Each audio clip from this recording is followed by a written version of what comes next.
Kia ora koutou whānau. Welcome back to another edition of A Big Hairy News with the two hairy boys and one hairy bitch down there in the corner. Technical term. Hey, Chewy, how are you, man? Oh, good, mate. Should just say, if that we have any new people coming on board as people kind of come and go, the Big Hairy News thing, just to be clear, is not actually necessarily about being hairy. It's about, you hear that saying, oh, we've got a big, hairy, audacious goal. It's like we've got a big, hairy news story to talk about. That's actually more what it's about. I know there's a strange irony about this stuff going on, but that's actually the kind of the basis of it. And of course, Nala down there in the corner is filling in for George. I don't know. Would you say that Nala's doing about the same amount of work George normally does on a night, or? Well, she's not vaping, so no, probably less. No, that's true. To be fair. Hey, man, how are you? Haven't been. It feels really weird. We didn't do one on Friday because of Matariki, which was lovely to get off. And now that we're doing this every single night at this time, it's like, for me at least, I know you're not doing it every night, but I'm doing it every night. 3 nights off actually feels like a freaking holiday, man. It's honestly, it's crazy. It's like I get to the end of Sunday and go, oh, hang on. What's the thing? And my kids are like, oh, you doing one of your shows tonight? And I'm like, no, we're just getting on with stuff. We're just, making it happen. So, yeah, you're doing well. How good was Matariki, though? Did you go down to the waterfront? Excellent. No, I didn't go out too much. I did a little bit of celebration at home. We had a special meal, and we just kind of had a good time. Actually, I'm very into, from a selfish point of view, I'm just into a day off. That's pretty awesome. But I also think that it doesn't actually matter that that this issue is a New Zealand thing. I think whatever group or ideology or family or whatever you're in, making a special day based on your own personal stuff is a good thing. And this is a special day based on New Zealand stuff. So I think it's kind of cool. Even Waitangi Day has those ties to the ground. I love Waitangi Day, don't get me wrong, but it was really nice, and I'm really excited by it. Nice they bring on some more. I think in November is Dominion Day, when we got Dominion from the Crown. I think they should make that one as well. Waitangi Day, Dominion Day, Matariki, bring them on, I say. Bring them on. Yep. No, absolutely. Do you do anything special for it? No, we went down to the waterfront to see the light show, and there were thousands of people down there with families and stuff like that. It was just really good. Yeah. I mean, you remember some of the criticisms are like, what's the point of having a holiday in the middle of winter? Rah-de-rah-de-rah. But people were into it, man, and it's great to see that here in Dunedin, where like sometimes if you look at the commentary, it's like, oh, why are they doing this? It's too cold and nobody will go to it. Just not true. Yeah, just not true. People like taking their kids out to see something cool. Yeah, and it's also just they're looking for a reason. I mean, you think down here in Dunedin, for people who are outside of Dunedin, but we have that midwinter festival where everyone goes and stands at the octagon and watches the lights march around. That is huge, and that's normally one of the coldest days of the year. So no, that's just people say not in winter. The other thing is obviously if you don't have another one or two in this time of year in the next couple of months, you have that massive long gap between the Queen's birthday in June and then Labour weekend in October. It's a really big long stretch. Big stretch. So more man. Hey, listen, tonight we've got a bunch of stuff we're going to chat about, including of course Roe versus Wade. Yeah, Roe versus Wade is going to be a fairly big conversation tonight. Yeah. And whilst many might think that's not so relevant for New Zealand law, obviously it's been something that has kicked into New Zealand politics at the very least. It's maybe it's the first thing within the Luxon-led national government that's really kind of given him something to demonstrate his leadership skills on. And there are some saying it's been a good result for him. There are some saying it's been a bad result for him. We'll have a look at a bit of that. And also we will touch on the American situation as well and what's happening over there. But we are going to get on Suzanne Manning, Dr. Suzanne Manning. She's going to come up in the next few minutes. She is the president of the National Council of Women, and obviously she's got a perspective on this, and she's going to share some thoughts with us shortly as well. But before we get into that, Chewy, I want to know from you about Obi-Wan Kenobi, the series, because you're a huge Star Wars fan. We're finally talking about Star Wars on the show. Yeah, we have once before. We talked about it at the very start, and I thought, gosh, there's been 6 episodes. We haven't talked about it since. We'll get to the newsy stuff first. But tell me your thoughts around Obi-Wan. I want to know because you're a nerd and you like it, and it's finished now. I absolutely loved it. I love seeing Ewan McGregor come back as Obi-Wan. and just really, I found that I think they're really dialing into how to do a good Star Wars show now. You know, Mandalorian's excellent. This is excellent. Yeah. And there's kind of, I guess, a little bit of redemption going on for characters or actors that people went, no, he didn't get a fair go in the prequel movies. You know, to bring back Hayden Christensen, I think was a great touch, because people kind of lash on his, I guess, acting or his performance in the sequels. And I think that always put it down to shitty writing. Yeah, more than anything else. I've actually been watching. We just started watching the whole series again from episode 1. So I watched episode 1 last night, episode 2 tonight, and we're going to go through it, episode 3, and then we're going to do Solo, and then we're going to do Rogue One, and then we're going to do episode 4. You know, so we're going to do it that way. I mean, like, cool. Hayden Christensen was there, fantastic, but I really wonder why. I mean, it's James Earl Jones Jr.'s voice again doing Darth Vader. Half the time it's not Hayden Christensen in the suit. The long shots are all a guy who's 6'7", because that's the size of Darth Vader. The only time you really see his face is when there's a crack. I'm not going to, no spoilers, but there's a crack in the Darth Vader mask at one stage. He's got so much prosthetic on, you wouldn't know it was him anyway. So really the only reason he is there, other than the sort of feel good, is a couple of recreated flashbacks. Other than that, it could be anyone. You don't hear him, you don't see him. I just wonder why. Why did they add the 0 to his check and bring him back as opposed to someone else? That's all. It's not. I'm not a criticism. I'm just wondering why. Oh, look, and I know people throw this word around a lot with a lot of negative connotations. It's fan service. Yeah, all right. It really is. Like, I was jazzed to see him in the series in whatever way that they could bring him in. I mean, one of my workmates was going on about the scene where they had digitally de-aged him, and it really took him out of it. And I was like, yeah, but wasn't that whole fight scene just fucking cool? And he goes, yeah, but the de-aging. And I was like, yes, but the sword fight. Yeah. You know? And for someone that has, like myself, that has devoured not only the movies but the Clone Wars TV show as well. Right. You know, all of these new TV shows, the people that are putting them together are the people that spent seasons and seasons developing storyline and from the Clone Wars cartoons. Right. And, you know, I wonder, for someone that hasn't watched those cartoons, how jarring it would be to go from the prequel movies to Obi-Wan, because there is so much story and so much character development that they've done in the Clone Wars show, and they did it really, really well. I have to say, I enjoyed it a lot. I thought the special effects were amazing. In fact, one of the things we said this previously, and I remember we were asking the question about the young Princess Leia, like, was she just opinionated? Or, but she was great. Yeah, no. So any kind of questions I had at the start, I retract altogether.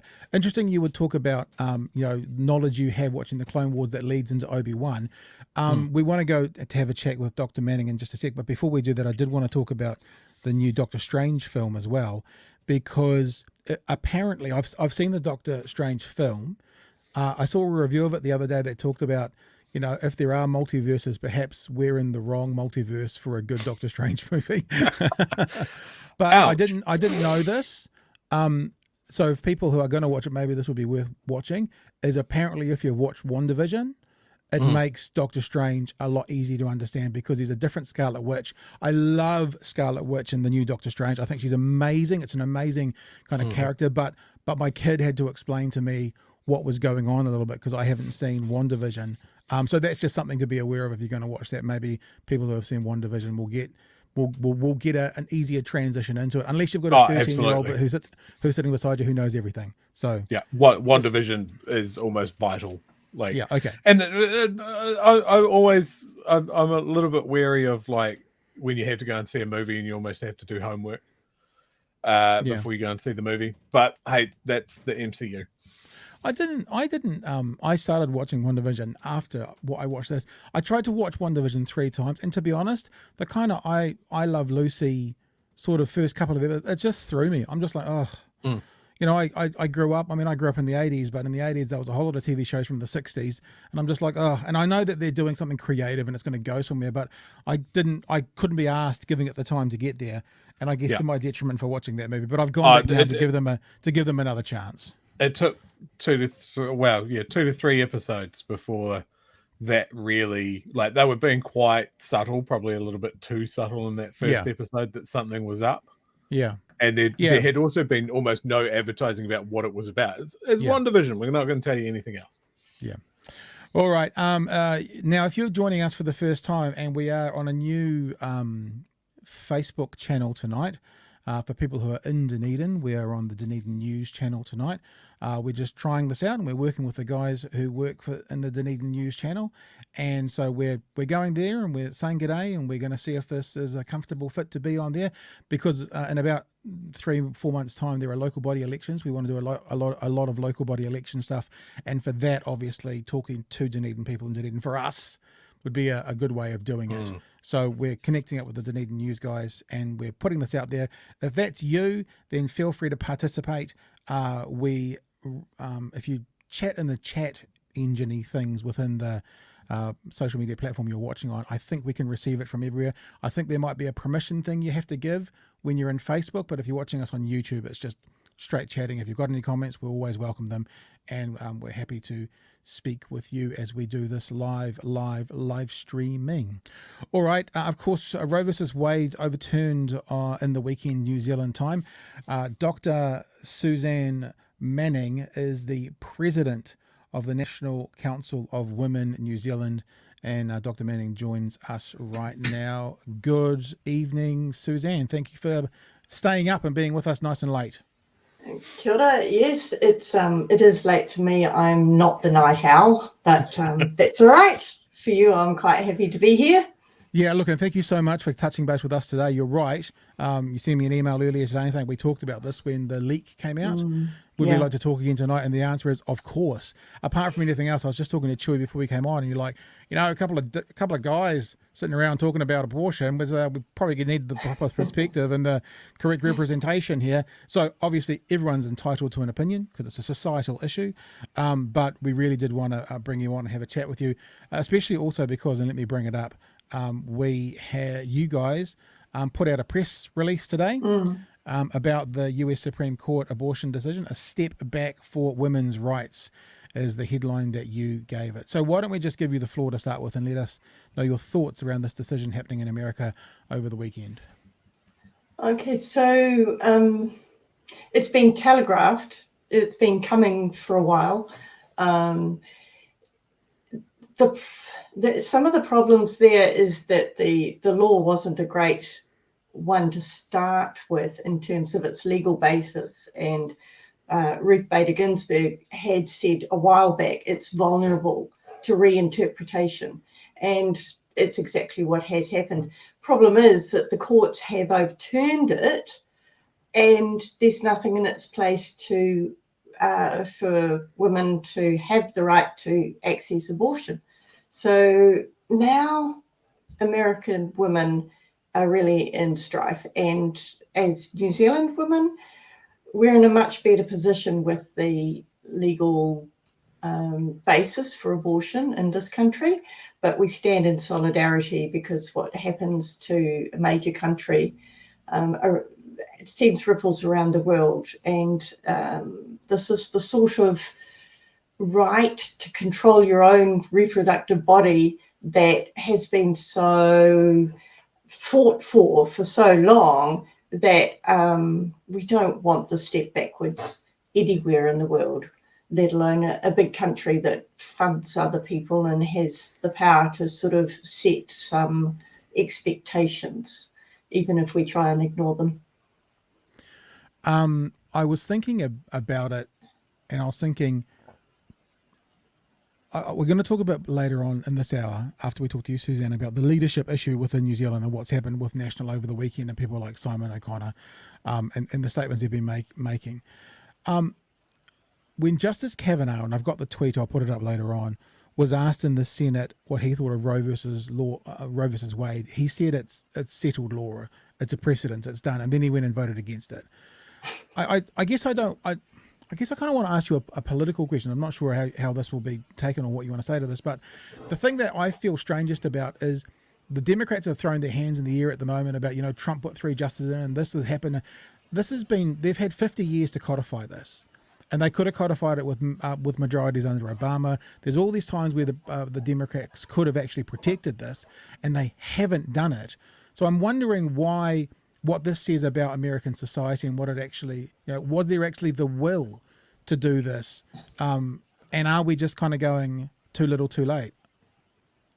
I think Ruth Bader Ginsburg actually brought this up as well. She says part of the problem back when this precedent was set, that everybody in America who had been fighting for women's rights to access abortion then went, oh, right, we're done, and just stopped. Right. Sweet as we've got it all sorted. So why do we keep going? Because it takes a lot of energy. And if you think you've already achieved it, then you just leave it alone. It's other battles to pick. And certainly with like President Obama, when I read his book, it did seem like he had a few things like a global crisis and war or two to deal with, but also the numbers. I'm astounded at how America passes any laws whatsoever with their system. They didn't codify it, and I think it was just nobody thought it was necessary. The Republicans play a good long game as well, and this has been what they've been trying to do the whole way through. I want to ask you about something in your press release. You say in your press release your Council for Women in New Zealand, National Council, did a survey around this, and you found that the number of people who believed a woman has the right to choose an abortion, this is in New Zealand, increased from 66% in 2017 to 74% in 2022. I was surprised with that. 1 in 4, therefore 1 in 4 people in New Zealand right now don't believe in a woman's right to choose. That felt quite high. So I'm going to the All Blacks in 2 weekends' time. There'll be 30,000 people in that stadium. That means 8,000 of those people don't believe in a woman's right to choose. That just seems incredibly high to me. What is your response to that? I'm not surprised. I'm just pleased it's gone up. This is something for a long time. The thing is, people see abortion as black and white often. And so they're entrenched positions, they stay there. I'm a Catholic, and I do have a lot of my Catholic friends who are staunchly anti-abortion. And I personally am very conflicted all on this, but more than happy to support a woman's right to choose. But some people, the moral imperative to not choose to end a life outweighs absolutely everything else. So there are quite a few people with those entrenched positions. And I can see that 1 in 8. But there's like 20% still don't think that gender equality is a fundamental human right. And so that's an entrenched position in New Zealand too, and that astounds me even more, actually, because the abortion has been. We've got people in 2 different camps, and a big group in the middle, and we're trying to increase the group in the middle, shift it up to the top end. It's a long game, like the Republicans are playing, I suppose. This is definitely one of those situations where it doesn't impinge much on my thinking until this goes so badly wrong and becomes such a big issue so quickly.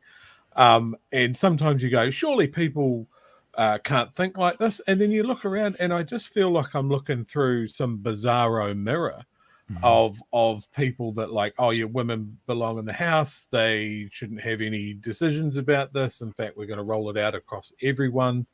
It's so alien to the way that I think about this, it can be quite shocking. And I guess the thing that I've struggled with this weekend is being a man and knowing where I should stand in this argument. Should I be angry? Should I clear the stage for women to speak on it? Should I be a male voice speaking in support of it? It can be quite confusing. What would you suggest? I think being a man expressing his opinion on it is fine. Like you say that this is alien to your thinking. To say that is absolutely fine. It's when people, everybody, and this is women and men, start judging other women for their choices that really gets me, because you just don't know what's going on in somebody else's life. You're not there. So to stand on the sidelines and judge and condemn and be gleeful that some people are going to have real strife. Now that's, just no way. But to actually say, this is how I feel, when you own your own feelings, that's, I don't see how anybody can get that wrong. But like you, sometimes I think about that, if you own your own feelings, how can you get it wrong? And you come up against somebody for whom that is wrong. And it's like, how did that happen? Yeah. sorry. Yeah. Right. No? I also think the idea about being consistent is I mean, we can have it's okay to have different rules for different areas in life, but the idea about being pro-life, which is a term that some people use, if you're going to go that path, then be consistent. Like you, in my opinion, you can't be pro-war and pro-life. You can't be pro-death penalty and pro-life. You can't be like, let's take away money from single mums after they've had the baby, or let's let them struggle and suffer through raising that baby and be pro-life. It's like you got it's all or nothing in this conversation. And in America at the moment, they're going to be forcing, my word, it might be a bit emotive, women to carry babies to term. There better be the services after there for the ones that struggle the most of all. I feel too often in this conversation that whole pro-life target or tagline is a more accurate way of saying it is pro-life birth. Like they're pro-life birth. They want the birth to happen, and then they're like, I don't care. You can look after the rest of it yourself, but they just want to make sure that birth happens, and then that's the end of it. So I think consistency is really important as well. And I agree with you, Suzanne.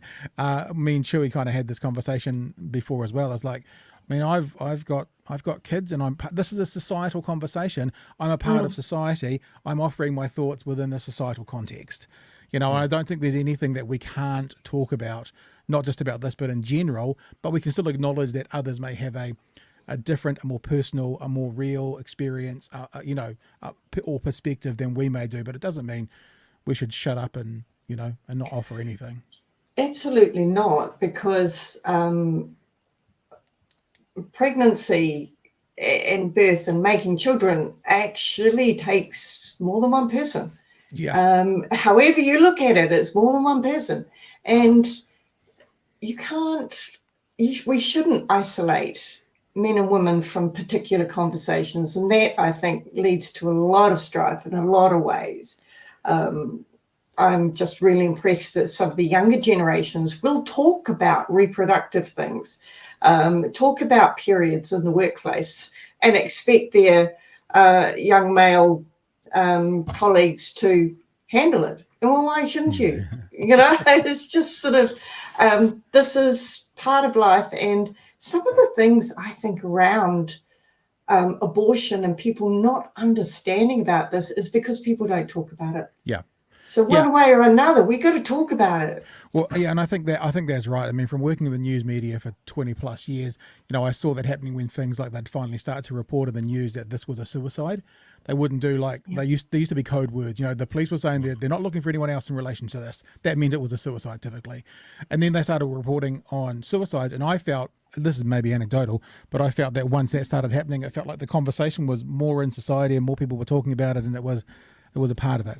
Hey, listen, before we let you go, Suzanne, and go on to talking about other political stuff around this, especially to do with what's happening with National over the weekend. Looking at your press release here again, do you have any concern, either officially from the NCWNZ or you personally, that whilst I think most people would say we feel pretty safe in New Zealand with the laws we've got, especially that it's just been made legal, do you have any concerns that something around this ideology, whether it's specifically to do with abortion or women's health or issues around minorities, could bleed into New Zealand? We have seen since Trump came out, especially, sort of American policy being taken up by other people around the world, arose by any other name. Do you have any concerns that this could be a catalyst for influencing whatever the law is within the New Zealand structure? I don't think so, because the law had is a good basis. It's not open to wishy-washy interpretation. It's also had cross-party support, and the national leader over the weekend showed it still has cross-party support. So I think we're relatively safe on that account. My worry is that the online trolls will become emboldened by this. Yay, we can actually go to town on this. It's bad enough already. There's so much misogyny publicly at the moment directed towards women in public. And our concern is that that sort of thing would get worse. I think with the law itself, we're solid enough that this is likely to blow over, because surely that America can't keep to this for too long. Surely it's not a stable. Yeah. Anything else, Chewy? Do you want to throw anything else out there now, Chewy? No, I think I'm good there, Pat. All right. Dr. Suzanne Manning, the President of the National Council of Women New Zealand. Suzanne, thanks so much for contacting me today and for joining us this evening. Appreciate your time. Thanks, Suzanne. See you. Bye. Let's just have a look at a few of the messages that have been coming in so far about all sorts of stuff we've been talking about, not just about that one issue. Simple says Roe versus Wade is only the start. The justices have said they will target contraception next, followed by LGBTQI plus rights. Will end up hitting gay and interrace marriage. Very scary and sad. Well, I know they've been talking about interracial marriage, but one of the justices has an interracial marriage, so I don't know if they'll necessarily go down that path because it affects him personally, It's funny how people change their perspective when things hit them personally. Like you mentioned LGBT rights, how many conservative parents out there become very, very liberal and progressive when they find out they've got a gay or a transgender child. All of a sudden, they get it because it impacts them personally. It's not just a statistic on a piece of paper. I mean, I think you made a comment there about how the playing a long game. That's absolutely true. They have been gunning for this for like 30 years. Yeah. And it only became more stupidly obvious when Trump was in. Yeah. And to have those guys go up for their confirmation hearings and, under oath. In line. Yeah. I have no opinion on changing Roe versus Wade, or no intention to change Roe versus Wade. First thing on the ticket, let's go for it. And those guys are there for life. Yeah. That's what blows me away. They'll be there for 40 years. Well, hey, look, the other thing to talk about, and look, I'm because it hasn't impacted me necessarily. I'm not American. I'm not voting in America, although the world is impacted by American culture and by American money. Bleeds and by into American everything. war. Yeah, bleeds into everything. And, my day-to-day life is not. I thought that, Bernie Sanders 2 times ago got absolutely gypped, and Hillary Clinton was the worst possible person they could have ever put up. The two least liked presidential candidates were Hillary Clinton followed by Donald Trump in the history of the American presidential election. However, in saying all of that, there were a group of voters in America who on principle refused to vote for Hillary Clinton. This is a part of that decision making, because if they hadn't stood on principle and said, well, we don't like her, but she's on the right side. Now, I'm not actually saying that's okay. We've talked a little bit in the last week or so, me and George in particular, have talked a little bit about absolutism and, Cornel Wallace, the name has eluded me, talking about, and me talking about your vote is the only thing you have. If you're a voter, the vote is the only thing you have of power. Don't give it away. No one's entitled to it. So I actually am okay with people making the decision not to vote for Clinton. I'm okay. Like, I've got any position. You know what I mean? But this is a part of that principled stand that some people took to not vote for Clinton. Because if Clinton had got in, then she would have elected 3 justices and the whole Supreme Court would be the other way. Look, I've seen heaps of comments. As you mentioned, Democrats could have codified this earlier to protect it. Yep. Obama could have had a whisper in Ruth Bader Ginsburg ear of like, hey, maybe you should step down so I can approve someone before you die. There's lots of blame to be handed around. Like, you can even go back. I was just reading an article just while we were talking there. Joe Biden voted for something very similar to this back in 1982. Yep. When he was 39. Yep. Why is it that the states, they have 2 big problems? Well, they have many, many problems with their system, but one of the 2 I'd like to talk about is why they seem intent on electing dynasties. Yeah. So we've had Bill Clinton as a president, so let's get his missus up there. There's the Kennedys, there's the Bushes, there's the Trumps, all of that sort of stuff. Stop electing dynasties. Yeah. And stop electing elderly people. Yeah. I'm not gonna push back because I agree with you in principle. However, it's a desperate time because if Trump runs next time, if he gets in, and he probably will, and he runs against Biden, I haven't said this as bluntly as this, but Trump wins, right? Trump beats Biden in the next election. So, and part of the reason for that is it's not the 82-year-old Biden running in the next election. It's the 86-year-old Biden at the end of a 4-year term. Trump wins that election, right? And it feels to me that perhaps the best Democrats' chance, you ready for this, to win an election next time round is, who am I going to say? You're going to say Bernie, and he's 400. No, I'm not. I'm thinking about the dynasty, and it's Michelle Obama. She would romp home. Oh, but there's the dynasty thing again. No, I'm not disagreeing with you in principle. Yeah. I mean, I also watched Jon Stewart got the what's it called? The award from the writer, the Kennedy Center. It's just the name's just jumped out of my head. 1860 writer, American writer award. Anyway, and like every person that got up just said if Jon Stewart ran for president, he'd win, but he's too smart to run for president. So unless something like that happens, and I don't know whether that'd be a good option. I'll say it out now, and I'll say it publicly again. If Biden goes up against Trump at the next election, Trump wins. I'd vote for SpongeBob SquarePants if he was the opposition ticket to Trump. Well, speaking of SpongeBob, WandaVision, Spider-Man, and Doctor Strange 2 are all part of the same story arc, and it might lose people because of it. Diz says, that's a good image, isn't it? This is off Twitch as well. This was the greatest thing the Supreme Court has done in a while. Carl talks about being bipartisan. The only thing in bipartisan America is more money for the military and to raise the debt ceiling. Nothing else can get past the gridlock. Utter shambles.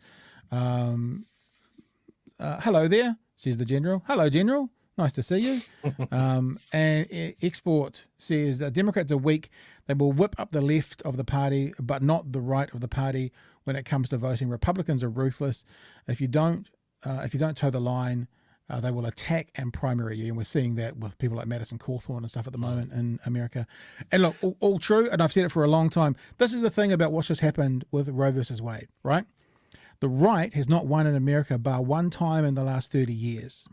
So the left has won over the last 30 years every single popular vote bar one, which was the second term of George W. Bush, and that was because of the Iraq War. So therefore, America is a left-wing country. It's unquestionable that the population is a left-wing country.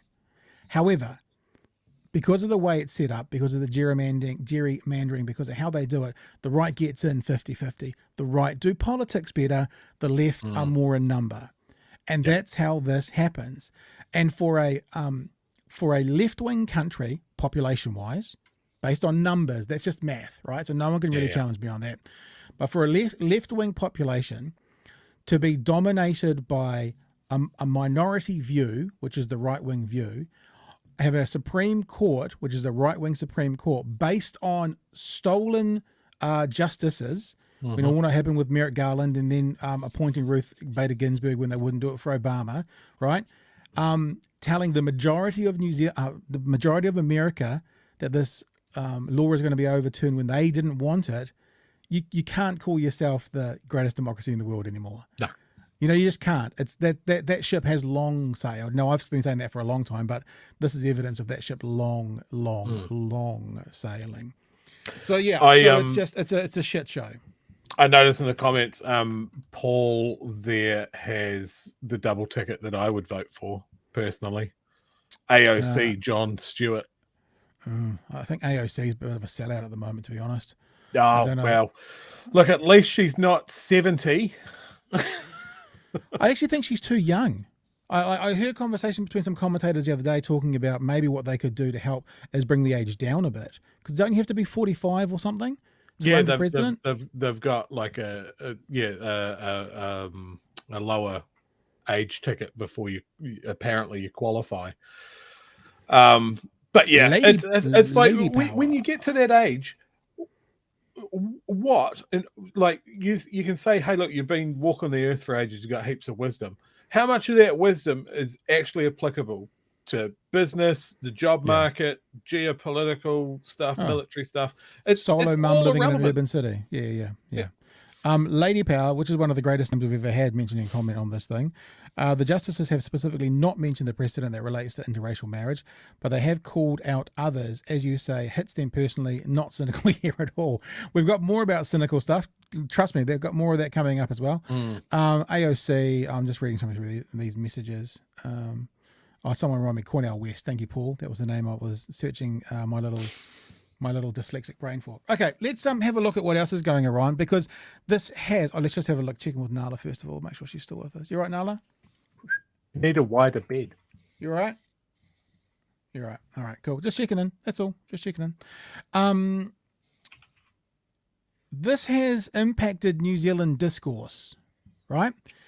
And Celia Robinson has written an interesting opinion piece about Roe v. Wade test Christopher Luxon's leadership skills.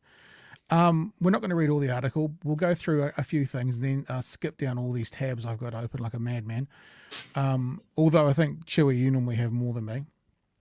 As a part of her article, Celia Robinson says, I sympathise with Christopher Luxon's predicament. As a CEO, you can select your team, but in politics, the team selects you. It's a really interesting point. It's a really, really interesting point. And once leader, you're often faced with fielding players that might not be your first choice. And while Luxon has stated he's pro-life, he has already made it abundantly clear that he does not intend to relitigate abortion reform. My view is that Luxon's religious views have nothing to do with his competence as leader, as long as he can separate his personal religious views from party policy and what the majority agree on in a democratic society. See, I don't know if I'm there with that comment, because so often government passes stuff and does stuff that's not a majority held view. And there's sometimes they should, because that's how you protect a minority position, right? So it's not just mob rule. So I don't know if I agree with that as bluntly as that. I'll finish this last paragraph and then you can jump in, Chewy. It goes on later on to say how Luxon responded to O'Connor's idiotic Facebook post was a test of Luxon's leadership and his ability to separate church and state. When push comes to shove, we now know where Luxon stands. He took the decisive action, sorry, that's my dyslexia kicking in, to make his party position clear, and went a step further to confirm that these health services will remain funded under a national government. While Simon O'Connor may have served to aggravate many, it's a blessing in disguise for Luxon. So She's saying that this has been a good result for Luxon.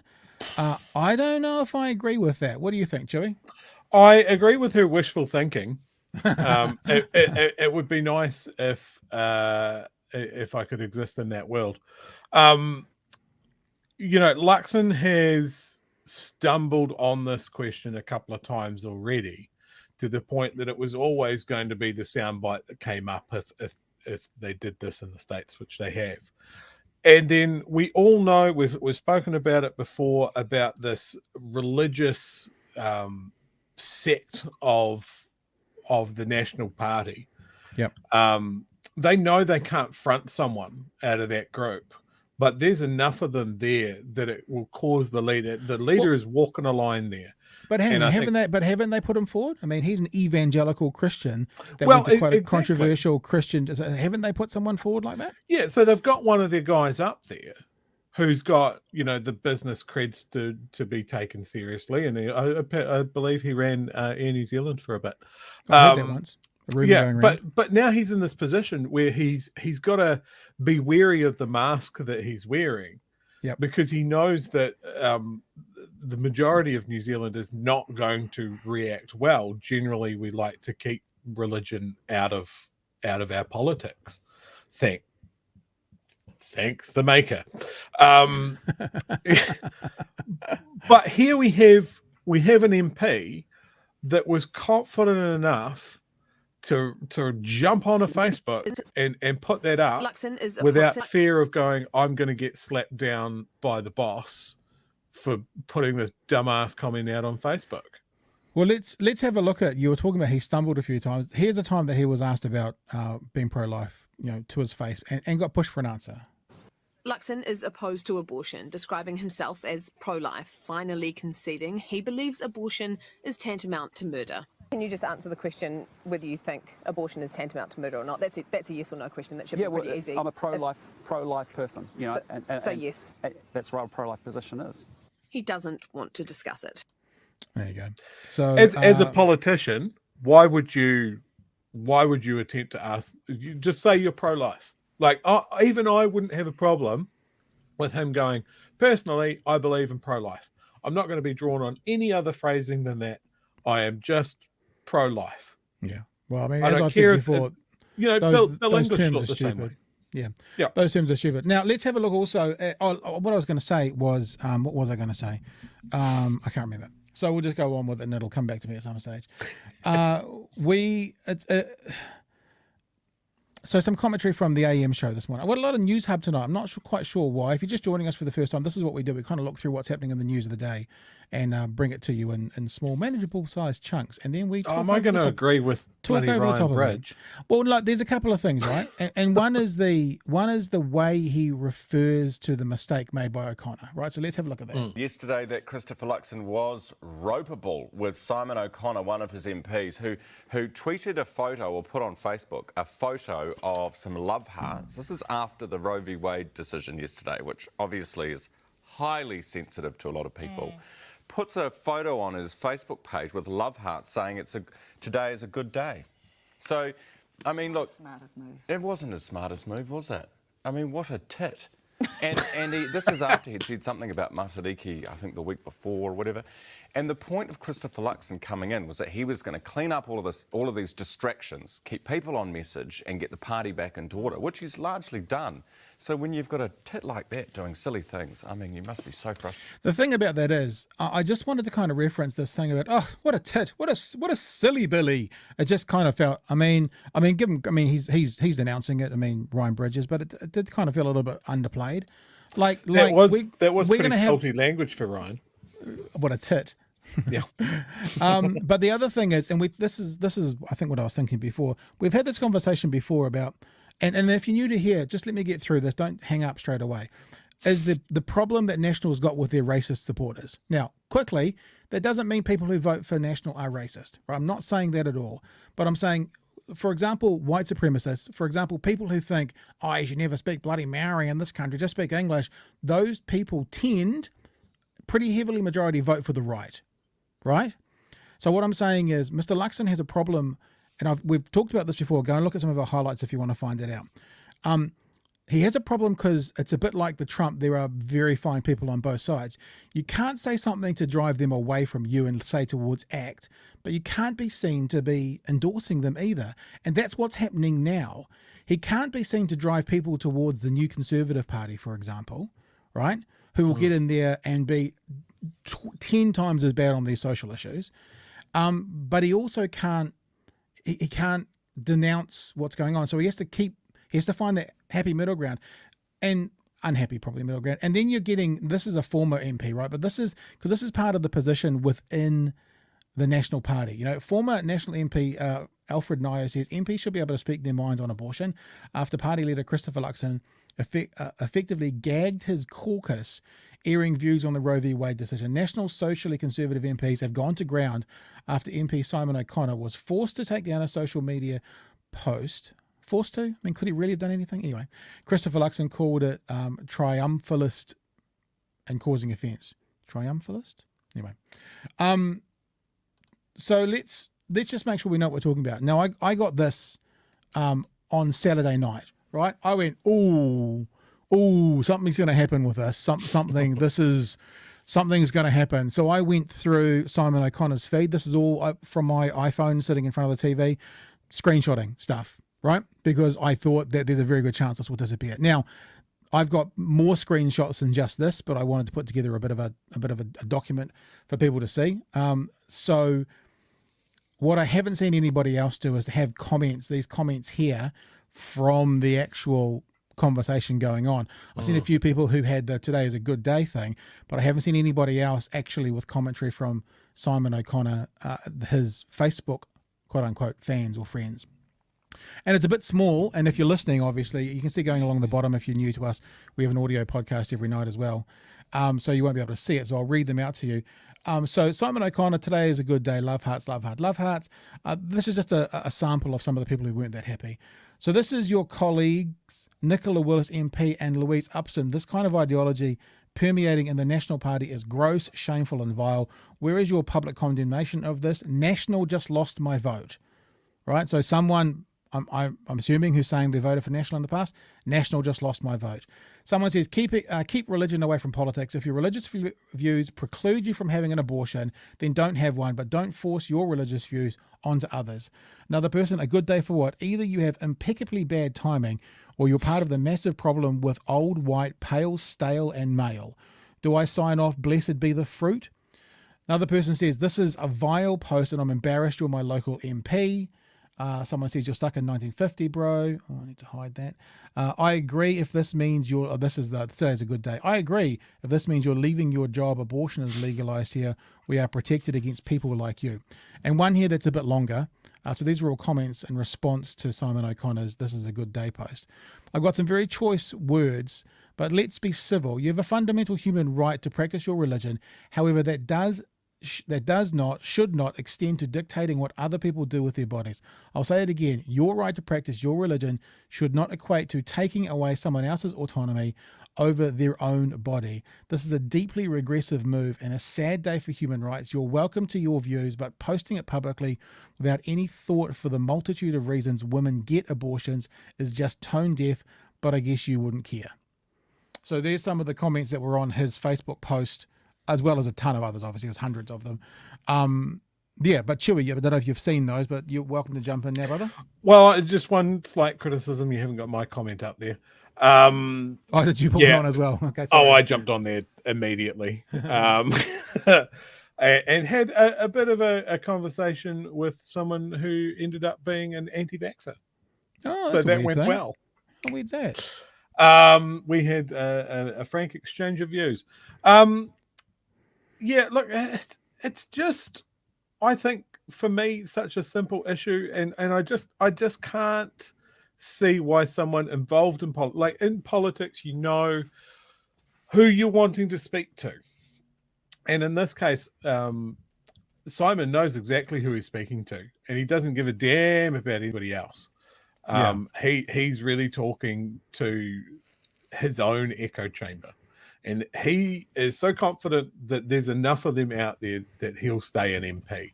Or there'll be enough people that don't give a damn as long as he's wearing the blue N that they're going to vote for him anyway. And I find that attitude really concerning. I would prefer that MPs and politicians are, I guess, a little bit scared of their electorates. You know, you don't want to push the extreme views. You've got to have a broad church. And I think this is a trap that National's been falling into for a while now, of trying to appeal to the base rather than grow their middle. Yeah. You know, this is not the middle. This is not middle New Zealand. No, and that's the other thing when we were talking to Suzanne Manning there about that 25-ish% of people who don't think it's a woman's right to choose. I mean, I had a conversation with someone the other day that I kind of said, I find it hard to pull absolutes out my ass. So I kind of go, the majority of, there might be 99.9% of people who hold this view are pretty seriously religious people. However, I think the stats are only 5% of the population attend sort of church on a regular basis, are that kind of Christian. Not like a cultural Christian, not like grew up in the Catholic Church, but like, so to have 5% of the people sort of be in that camp, and then 25% of the people have an issue with that, it doesn't quite equate to me, and I'm interested what those numbers actually mean. I also wrote down about this idea of, and going back to that, maybe I'll bring it up, going back to this article by Celia Robinson, where she talked about keeping your religion in private. You know, if you can keep them separate. See, if we just think about religion like an ideology, I mean, it doesn't really matter what your ideology is. You might be a vegan, you might be a Christian, you might be a Marxist, you might be, you know, whatever it is, right? A capitalist. That becomes sort of the driving force behind everything that you do. Now, if you also have a religious belief, and a part of that religious belief is you think you have the truth, the way, and the life, my Catholic sayings coming back in the back of my head, and that actually what you're trying to do is make society a better place so people don't end up in eternal damnation, that's a pretty strong driver for you taking your beliefs as a way of, you know, as a way of putting them out in society and influencing what you do. So I actually don't think you can do that. I don't think you can, if you are one of those sort of, you know, 7-day Christians, you know, go to church 7 days, you know, all that kind of stuff. It's like, I just don't know if it's possible to keep them separate. Because if it's the reason you live, if it's the reason that you're doing what you're doing, I mean, people like Mr. Luxon would say, and I'm not saying he would say this, I don't know, but would say things like, I'm on this earth to do this job, or I'm called to do this, then that's got to influence what you do. You know, I remember talking to Don Brash, I've told this story before, about his infidelity, which is well publicized, right? So this is not me talking outside of school. His infidelity to his wives. And I said to him, how can we trust you to be a leader if the person closest to you can't trust you? And we had this back and forth about, you know, what you do behind closed doors. I'm not literally talking about in the bedroom, but what you do in private is normally the thing that demonstrates your true character. So actually, knowing what your true character is will help me know if you're warranting of my vote. And he said, you probably wouldn't get many people wanting to be in that political world if it was like that. And I said, well, you'd probably get more real, true and honest people though. Yeah. You know, so whilst I'll make it clear, I'm not saying I want to get into people's personal lives, you know, and know what's going on in their bedrooms and stuff. It's like, actually, people are authentic when they're out of public eye. Very few people are authentic in the public eye. So actually, I don't, that's one of the reasons I don't agree with this article. It's like, I mean, there's some things that I think are good points that have been made, but in general, I think, you can't separate religion from your public life because it drives you. So I think it's an impossible thing to expect any religious person to do it. Yeah, that's just a thought. I also wanted to have a look a little bit at the actual Roe versus Wade, and there's one point that I wanted to make. I don't know if this has been made or not. Obviously, much like yourself, Chewy, I'm plugged in pretty heavily to the political world and watch and keep an eye on what's going on. The reason this decision from SCOTUS is complete horseshit, like it's absolutely not what they say it is evident in what they did the day before they overturned Roe versus Wade. Right? Let's make this real super clear. Right? What SCOTUS is saying is they're saying we're sending it back to the states. This is a states' rights issue. If a state wants to legalize abortion, they should be allowed to. If a state wants to make it a criminal act, they should be allowed to. So the SCOTUS for the abortion ruling is saying this is not a federal issue, right? This is an issue for the states. The problem is the day before that, they overruled New York State in their own rulings around carrying guns. So the day before they said, no, you states don't have the right to make this decision. It's a federal issue around carrying handguns in New York. And then the day after they said, no, this is a state's issue. So I guess what I'm saying is don't get this twisted. Yeah. This is just ideologically driven by people as to what they want based on, and let's say it now, their religious views in SCOTUS. Yep. That's what this is based on. They think you should be able to carry a gun in private, and so they say, well, in this case, it's a federal law. They think you shouldn't be able to have an abortion, and they go, well, in that case, it's a state's law, and they're just picking and choosing based on their own personal ideology and religious beliefs. So don't, yeah, I'm probably has been talked about, but let's be clear.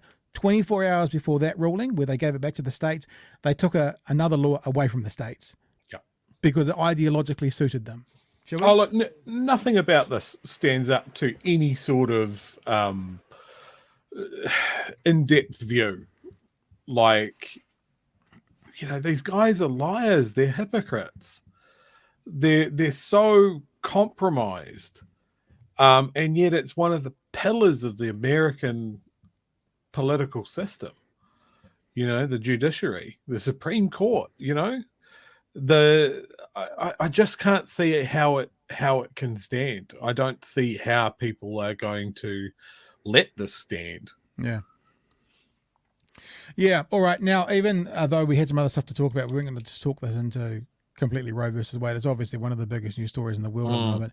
So I do want to finish it off about the Labour Party response to what's happening with National over the weekend. This morning as well on the AM show. Thank you, AM show, for providing all our content tonight. Grant Robertson was talking to them, and the first thing they asked him was just basically your thoughts on the ruling to do with Roe versus Wade. Oh, I think it's incredibly distressing for women in America and indeed around the world. 50 years of what people thought was a settled situation about access to reproductive rights turned over overnight, and I can absolutely understand the distress that's caused people not just in the US but also here in New Zealand. We passed the law to decriminalise abortion just a couple of years ago. Jacinda Ardern led that work. People know where she stands on it. They'll need to make their judgments about where other politicians might stand on this issue.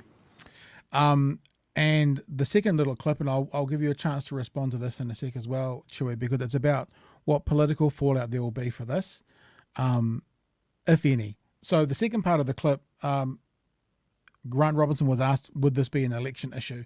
And this was his response. Well, I think New Zealanders need to ask themselves what Christopher Luxon's position on abortion actually is. He managed to put out 2 statements in 2 days over the weekend, and previously he said that abortion is akin to murder. New Zealanders know where Jacinda Ardern and Labour stand on this. We decriminalised abortion, we put it into a health setting, and while Mr Luxon might be saying convenient political things now, I think people know where he really stands, and obviously people will judge on what he says as well as his actions. He has been quite clear in saying that while if he was leading the next government, that it wouldn't be relitigated. He's been consistent that it wouldn't be revisited under a future national government. That's quite clear, isn't it? Well, I don't know. I mean, does that mean that he'll make sure that all national members don't bring forward a private member's bill? Would he make sure that it wasn't part of a coalition? The issue for Christopher Luxon here is he's said what he believes about abortion, and now he's spinning to tell New Zealanders a different story. We've been consistent. We've passed the law. My view is that it is important for New Zealand women that they know that the law is settled. We have Simon O'Connor, we have Simeon Brown, we have other national MPs saying what they've said. Chris Luxon's in overdrive spinning against that, but we know what he himself believes, and in the end what you get here is either a party in Labour who have proactively set about making sure we protect rights, or a party in National who's trying to get people to thank them for somehow or other not taking those rights away. I think New Zealanders know where the parties really stand on this issue. That's a very strong statement at the end there about thanking them for not taking away their rights. Let me finish with one thing, because Grant Robertson mentioned it, and I think it's what we've been talking about tonight, that this is settled law in New Zealand. It's not going anywhere. So this is the tweet I put out that I was talking to Suzanne Manning about. Christopher Luxon put a tweet out on the weekend that said, Roe versus Wade is an issue for American people who have a different set of constitutional arrangements than us. New Zealand abortion laws were voted on and ultimately settled in the last parliament. These laws will not be relitigated or visited under a future national government. And my response to him was, I believe it was, quote, settled in the US as well for 50 years, in fact. And with people like Justice Kavanaugh telling the Senate Roe versus Wade was, quote, settled as precedent. But then he got in the SCOTUS, and the precedent wasn't enough to keep him from voting it down. So it's not just because it's settled, because it's law and it's been passed. I mean, it can be flipped and turned and whatever every time. So this is my question, Chewy. It's not quite such a big issue in New Zealand, I don't think, like as emotive as it is in America. However, I was talking, my dad's a Blues fan. I guess I'm a Blues fan as well because I grew up in Auckland, you know, Blues and the Highlanders are my two teams sort of thing. And the Blues had a fantastic season, right, of rugby. And I said to Dad, we had a little bet on the Highlanders game and I had to frickin' pay him out. We didn't do one for the finals, but I said to Dad against the Crusaders just gone, and this might be, I don't know, probably not your kind of cup of tea, this analogy, Chewy, but the Blues were the strongest team by far this season. And I said to my dad, if the Blues don't win it this year, they never will. Because they had a fantastic year with a fantastic team and a fantastic season. I kind of feel the same about the midterms. Normally what happens when you get a new president is you get a smacking in those midterms. But with Roe versus Wade going off, if the Democrats can't turn this into keeping their seats in the midterm, then they never will. Because if this, because remember, midterms are what, 4 months away. Are they? And I just think that if they can't do it now, then they never will. And we all know that the Democrats are worse at politics than the Republicans. The left is worse at politics than the right. But if they can't, even with their lesser quality, you know, politicking, do it now, then they never will. Oh, absolutely. They just need to point at this. They need to point at the January 6th investigations and go, this is the other team. This is the other team. We're not these guys. This is what we're about. But yeah, as you said, famously, the Democrats love to lose. I think Labor, I think it's left politics. I think Labor's the same. I mean, there's no question that, I mean, there is a question about what I'm going to say next, that Western countries are predominantly left in their citizens. I think there's evidence for that in America based on the popular vote. But I think actually when you look at policies and you look at laws and you look at how they're written, most Western countries seem to, the civilians, the voters seem to lean more to the left. But the left is also the ones that are pathetic when it comes to voting. And that's why when, for example, you get a place like Dunedin that has got 2 Labour MPs, and it's a massive university town, that you can still have the possibility of having a right-wing lunatic be mayor. Yeah. You know, because no one's going to turn up to vote, and that means, you know, if it was a 50, even if it was a 50-50, right, which I don't believe it is. Let's say it's 60% to the left, 40% to the right in Dunedin. Let's just say that. Just take that as for the sake. And if 90% of the right voters turn out and they get 30% of the vote, and, you know, 20% of the left voters turn out, then they win. So no, I'm not actually saying that as a bad thing for the right. I mean, that's how it works. It's the apathy and the pathetic nature of left voters. They don't know how to play politics. The right does. In America, the right's been playing politics with SCOTUS for 50 years. I would say that's probably a little bit unfair on the left. I think on the left, or people that would vote left, you do have a larger portion of people that are disenfranchised from the system. They feel like their vote doesn't count. No one ever listens to me. Why would anybody listen to me? You know, and so they don't bother. Also, what you're saying is there's good reason that they're not voting, but I'm just saying that they're not voting. I mean, I'm happy to accept that there's good reason that some of them aren't voting. I'm just saying that's why they lose, because they don't vote. Yeah. I mean, as far as what Grant Robinson said and the strength of that statement there, I mean, Labour, at least the front bench and the leadership, they're a known quantity. Whereas Luxon, everybody that I know that is pleased that he is the leader of the National Party is because he's better than Collins is. and they're voting for him because he's national. They're not voting for national because of him. Yeah. And I think that's the reverse of what we've got with Labour. People will vote Labour because of Jacinda. Well, we said this the other day. And I actually made a little TikTok. I haven't put it up yet. Maybe I will. Basically, what National's doing at the moment, and this is, I mean, let's be honest, it's probably good opposition politics. Let's be fair. Is they're not saying you should put us in because we're so great X, Y, Z. They're saying you should kick Labour out because they're so terrible X, Y, Z. Yeah. And that's what they'll keep doing for the next 18 months, and they'll just keep saying, you don't want them. You don't want them. They won't say, you do want us. And I don't know whether that's, example of this particular politics, or that's just an example of oppositional politics, but that's what they're doing. They're trying to get the country to vote out Labour rather than get the country to vote in National. That's national policy at the moment for what they're doing. Right. Anything else, sir? I do want to say one last thing, and I've kind of been debating about it, considering what we're talking about it, and there's a little bit of a conversation going on in the chat here. About I haven't been watching the chat, but you can tell me about that. Look, it's something Suzanne says as well. People have got to share their stories about abortion and that sort of thing. Look, I'd have a 10-year-old running around in this house if things had been different. Right. My partner, well, my girlfriend at the time, fell pregnant through a combination of her being on antibiotics and a broken condom. And we had to make a decision.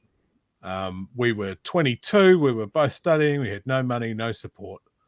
And thankfully, it was a pretty easy decision. We weren't ready.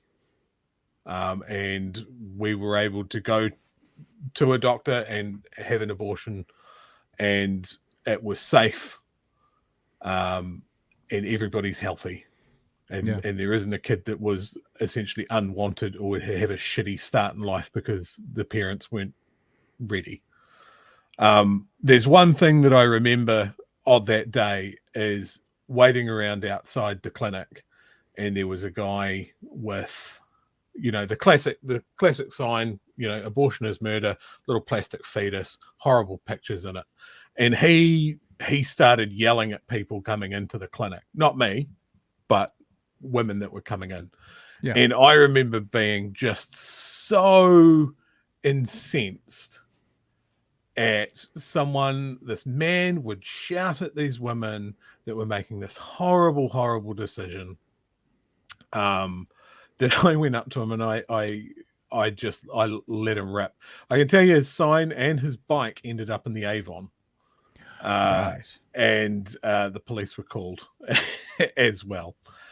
So I mean, this is a debate that is intensely personal for so many people. Yeah. There are people that it's a core tenet of their religious belief. It is really hard to shake that, and I think they're going out there and saving vulnerable children, from being stopped from being born. That is a big issue to sign up on. And then you're going up against people that are making, I don't think anybody would say that people are making the decision to abort a pregnancy lightly.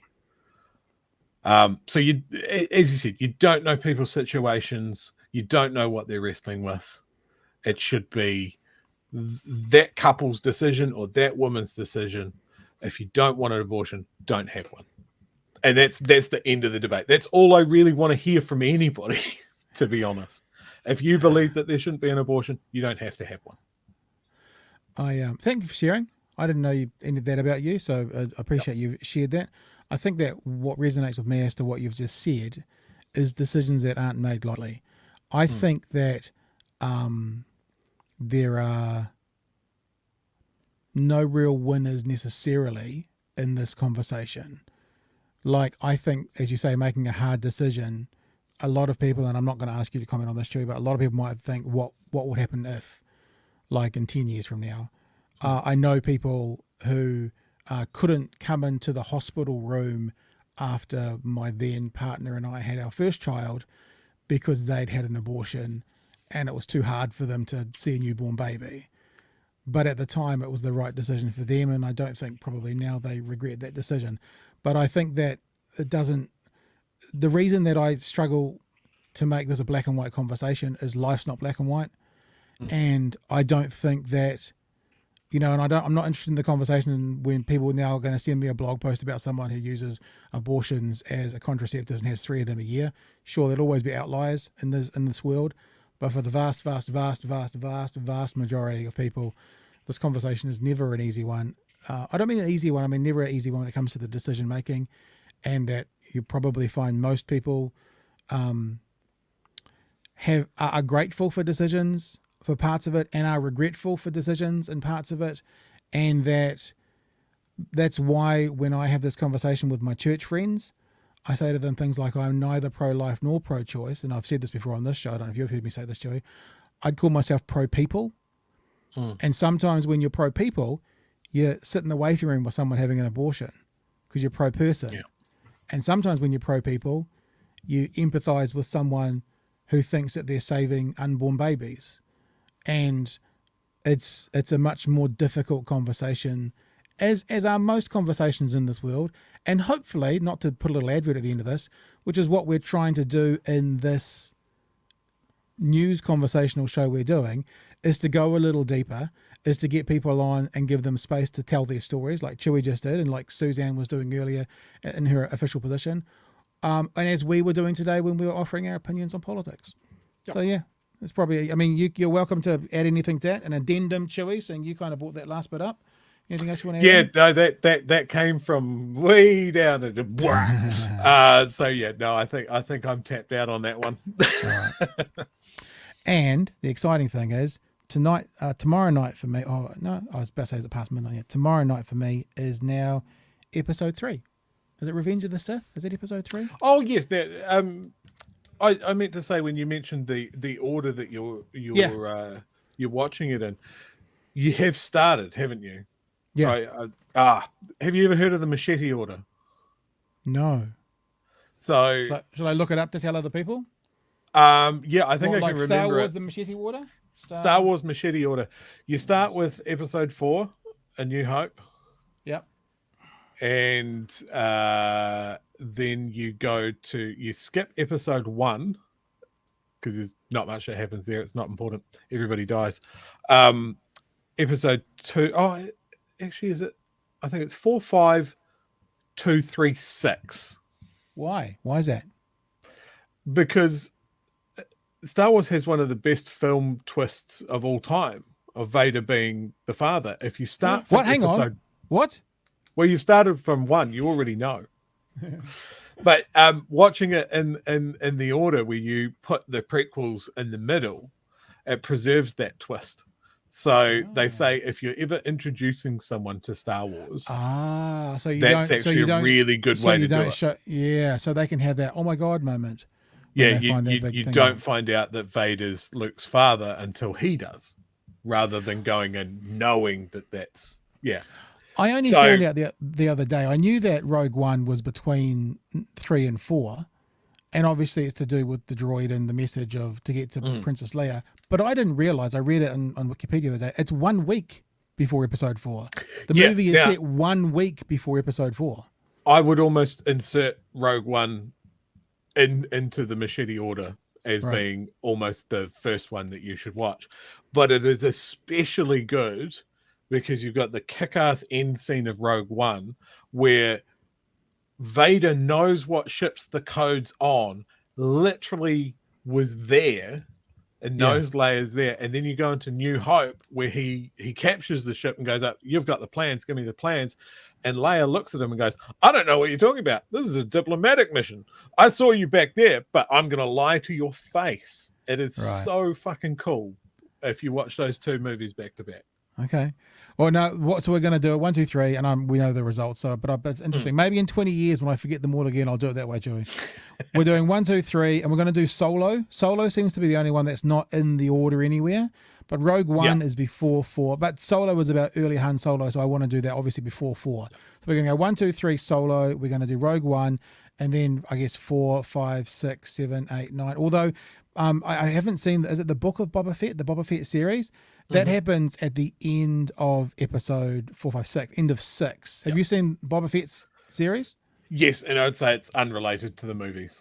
Almost. Well, the only thing I know that because I wouldn't watched the love start of it, and he falls into that pit in the desert that eats him, and the first episode of Boba Fett is him escaping from that. So that's the only reason I know that it fits in there. But that's got nothing to do with the movie. Yeah. So I don't know. We'll see. Rogue One is my favorite Star Wars movie. I get a lot of flack for that, but it's amazing. I love it. Cool. I like it that we have spent, Roe versus Wade, the biggest news story in the world for sort of the last 3 or 4 days. And we've spent, of the hour and a quarter we've been together, we've probably spent 20-ish minutes talking about. What did you think of WandaVision? I really liked it. It did take me a little bit to sort of suss out what they were doing. But yeah, when they were transitioning through the ages of TV, I started to go, oh, okay. And then the reveal is really, really good.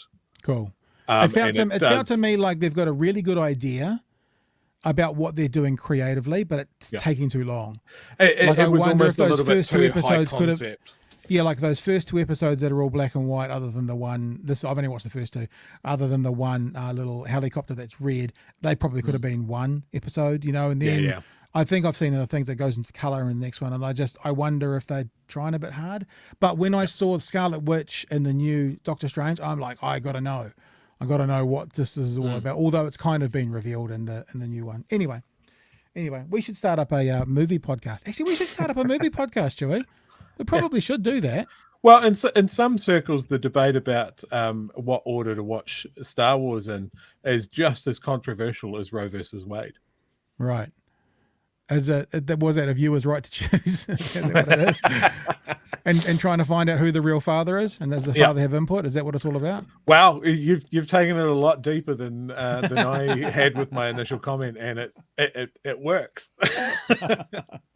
All right. Hey, thanks for joining us, guys. A whole heap of people chatting away in the chat there. I appreciate that. It's good to have you on board. And we're here every night. If you're new, we're here every night from 10 p.m. We've set it up. We've been doing this for 2 or 3 months, maybe 3 or 4 months, maybe a year. It feels like a year. And we've kind of moved the time around a little bit. We've done it at 11 in the morning, done it at midday, done it at 10 at night. This 10 at night one seems to work quite well because then, we can do other stuff during the day and get along and hang out with you before you head off to bed. Thanks, Lady Power. Scrolling on the bottom of the screen down there, this podcast now becomes an audio podcast available on Apple Podcasts, Google Podcasts, Spotify, right? So we get off here straight away. I rip the audio straight away and I upload it. So normally within about a half an hour it's there. But what that means, if you've just found us, is that you can subscribe to us. And if you subscribe to us on Apple Podcasts, it would be really good for a rating and review. Helps us in the algorithms. We got to number 12 last week, Chewy, in the podcast charts for news That's commentary. Yeah, I mean, out of 100, we just got to knock Leighton Smith off number 1. But it means that if you miss one or you got to cut out early or you get in late, heading to work the next day or heading to studies the next day or whatever you're doing, you've got the audio version sitting in your phone or your device waiting for you to listen to the dulcet tones of the big, hairy newsies. And as we always got to say, we've got to make sure if we got oh God, look at this. This is when I always know I've gone too long because someone's left the room. Oi! Where are you? Come back in here. Get on your bed. Man, I think the kids have left some plates out there. I think that's really why she's out there. All right. Thank you, Chewy. Thank you, everybody, for joining us. Remember, Apple Podcasts, Google Podcasts, Spotify. We've got some of our specials on there as well. And we will be back tomorrow night from 10 p.m. for another edition of Big Hairy News. Thank you for joining us. Stay safe, and we will catch you then.